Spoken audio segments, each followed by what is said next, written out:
Oh, Thanksgiving, a day of turkey and contradiction in my family, as everybody is an expert on everything and need to let you know about it all the time, myself included. And then the other half of the family who like to criticize everything because they figure the more they put something down, the smarter it makes them sound.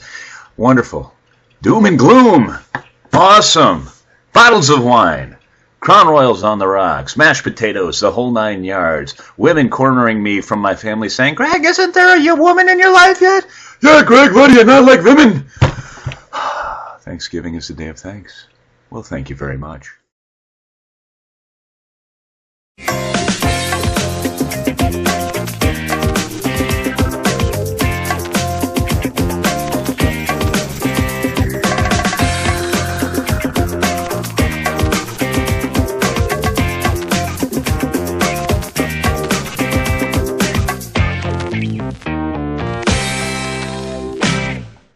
Hi, welcome to Sunday. It is November 15th, 2009, Greg's Day here on the Weight Loss Losers. We're talking about Thanksgiving, and I like to think of Thanksgiving as just a small part of the bigger picture, which is the holiday season, which we really have to be careful about what we can do to ourselves, because it's very easy to get into a downward spiral. And I'm not just talking about things that you put in your mouth. It's your whole mindset, things that you say to yourself. I keep talking about self-talk. Yes, it does apply to this as well.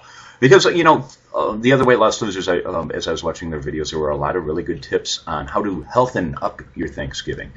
The question is, what am I going to do? And I have no tips on how to healthen up your Thanksgiving, because I do not cook Thanksgiving dinner. I eat it. And I know there's a lot of you out there like me who might just throw caution to the wind on Thanksgiving. To me, Thanksgiving, I'm going to eat, and I'm going to eat, and I'm going to eat some more, and then I'm going to drink. But what am I going to do up till that day, and what am I going to do after that day? That's really important. Now, there's a couple trains of thought that I talk about all the time. If you eat like crazy for Thanksgiving, do you consider it going off your plan or cheating? I was going to be good this year, but it's Thanksgiving, and so I'll cheat.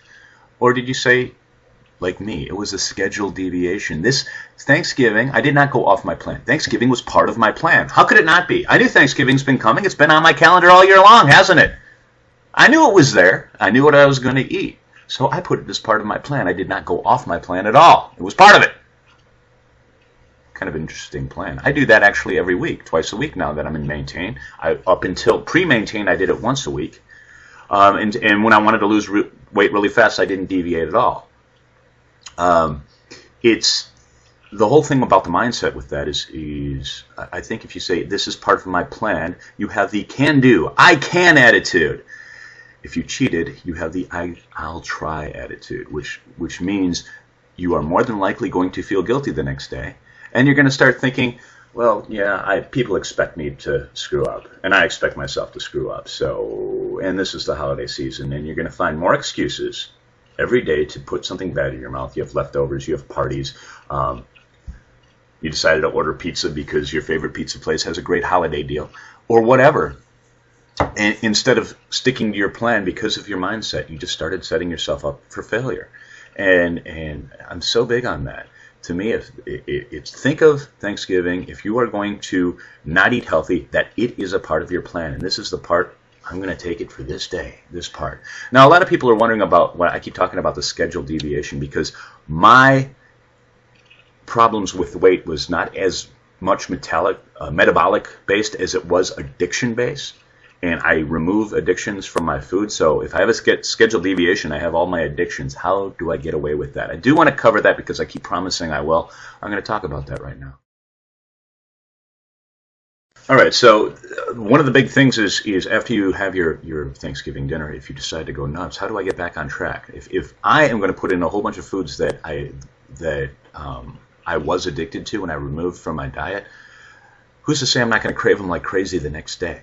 And that the whole science to Greg's scheduled deviation, because a lot of people, they say I have an entire day of eating whatever I want. I don't do that. I do it for one meal, and there's a reason, because a lot of my addictions, when I say I remove man-made carbs, it's insulin-based. It's when I eat them and my body produces the insulin that is caused by eating them. Your body actually releases insulin in 2 stages, and the second one is the greater one, and that happens about 75 minutes after you start eating that food. So my rules of my schedule deviation are pretty simple. If you eat man-made carbs or just high-carb type foods, you need to stop eating it within an hour, and you need to not touch anything like that again until your next schedule deviation, which is hopefully days away. That way your body does not, I do not crave the next day when I do that. So I can enjoy the foods that I used to crave without craving them. Just enjoy it. So really that is the nuts and bolts of what a schedule deviation is. So when I talk about being smart on Thanksgiving, really when we sit down to eat, that's when I'm going to eat. I'm not going to eat all the hors d'oeuvres up until then. I'm saving my appetite anyway. And up to 60 minutes after we start, I am not going to eat after that. I might have some coffee later or whatnot.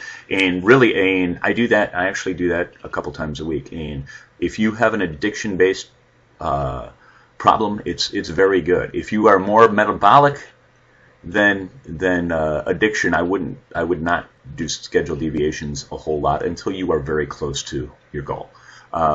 So that is pretty much, I hope that makes sense. If you have questions, let me know. I will expand on that. We can only make these videos 5 to 7 minutes long. But I wanted to talk about that because I am going to, what I do tomorrow is a scheduled deviation day, is exactly what I'm going to do on Thanksgiving. Eat with no restrictions, enjoy myself, and not feel guilty about it. Because the next day, I'm going to be drinking my water and I'm going to be exercising, and I'm not going to be sitting there in my sorrow thinking out about how I messed up. If you're gonna eat for Thanksgiving, I guarantee if you have the same mindset like that, it's going to be a lot happier holiday season, and you're going to be a lot trimmer. Thank you for listening.